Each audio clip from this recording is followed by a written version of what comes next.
In Mark's Gospel, Jesus defeats the enemy, and then he leads his people, leads his disciples towards Jerusalem. And our reading is from Mark chapter 8, verses 1 to 9. And just looking at the passage there, we see that it's the feeding of the 5,000. Feeding of the 4,000, in fact. In Mark's Gospel, you get the feeding of the 4,000 and the 5,000. I think Mark is hammering home this point that Jesus is doing what Moses did in the wilderness. He's doing what God said he would do in Isaiah. And our passage goes on to include verses 27 to 38. And in verse 27 to 38, you get the language of the way.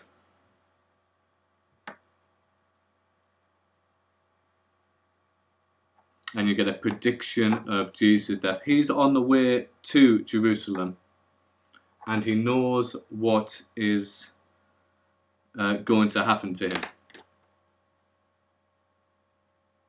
Okay. Day number 3.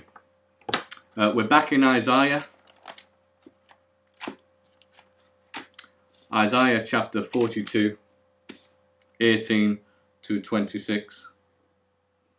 Now, in the book of Isaiah, there's only one person who's called the Messiah.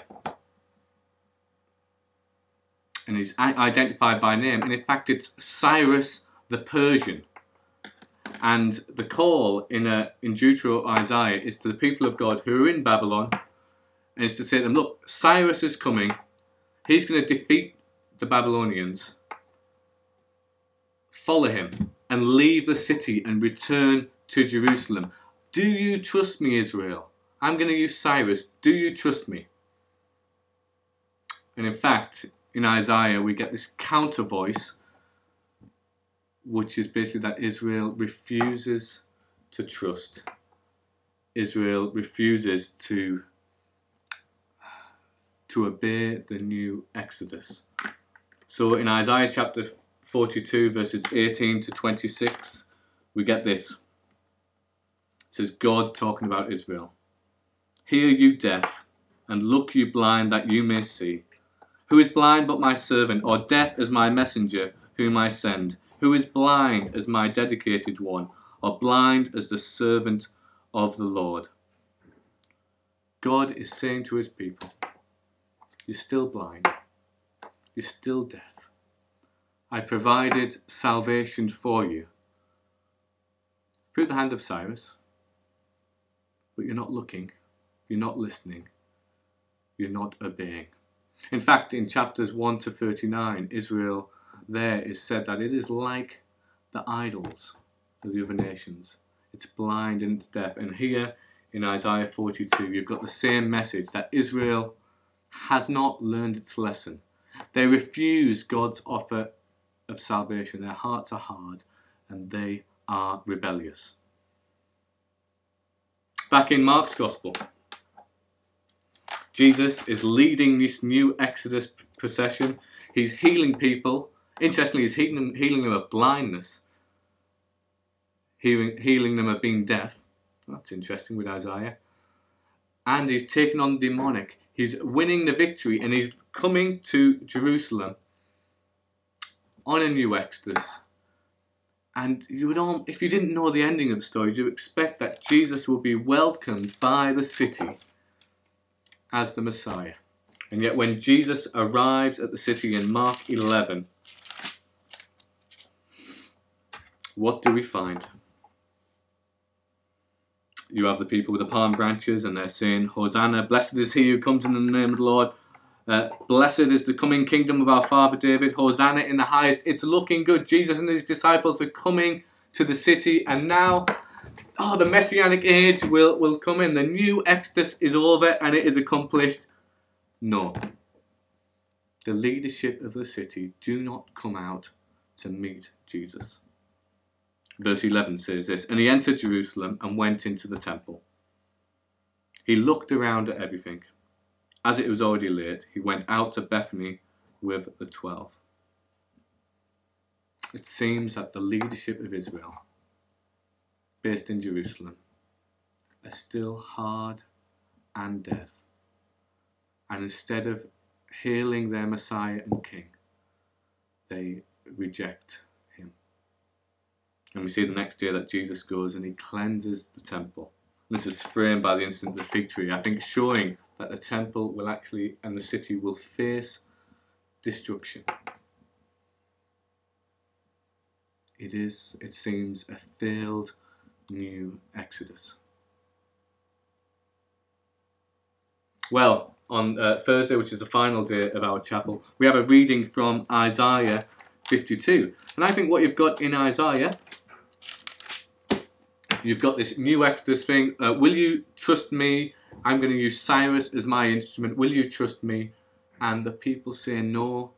They are still blind and deaf and stubborn, and their hearts are hard. It's a failed new Exodus, but in the midst of this is this strange, suffering servant figure. And he takes on himself the sin and the curse of the nation, so that salvation may come to all. So it's a failed new Exodus in Isaiah, but then this strange message, this unfulfilled hope that one day a figure will arise who will suffer and who will die and will bear the sins of many. He was despised, 53 verse 3, he was despised and rejected, a man of sorrows, acquainted with grief, and as one from whom men hide their faces, he was despised and we esteemed him not. Surely he has borne our griefs and carried our sorrows, yet we esteemed him stricken, smitten by God, and afflicted. But he was wounded for our transgressions, he was crushed for our iniquities. Upon him was the chastisement that brought us peace, and with his stripes we are healed. All we like sheep have gone astray, we have turned every one to his own way, and the Lord has laid on him the iniquity of us all. He was oppressed and he was afflicted like a lamb to the slaughter. But this strange figure of the suffering servant is a way that God's new Exodus could take place. Like the Passover lamb was slain in the first Exodus, this suffering servant figure will also be slain so that life can happen to others. Back in Mark's Gospel, Jesus has been rejected by the city. Has God's plan of redemption actually failed? Is that the end of the road for God's plan of salvation? No, it's not, because in Mark's Gospel we see that Jesus, although he was betrayed at the hands of man, it was actually God's sovereign purpose that Jesus should die to bring redemption to others. In several places in Mark's Gospel, namely Mark 10:45 and I think it's 14:24, which is the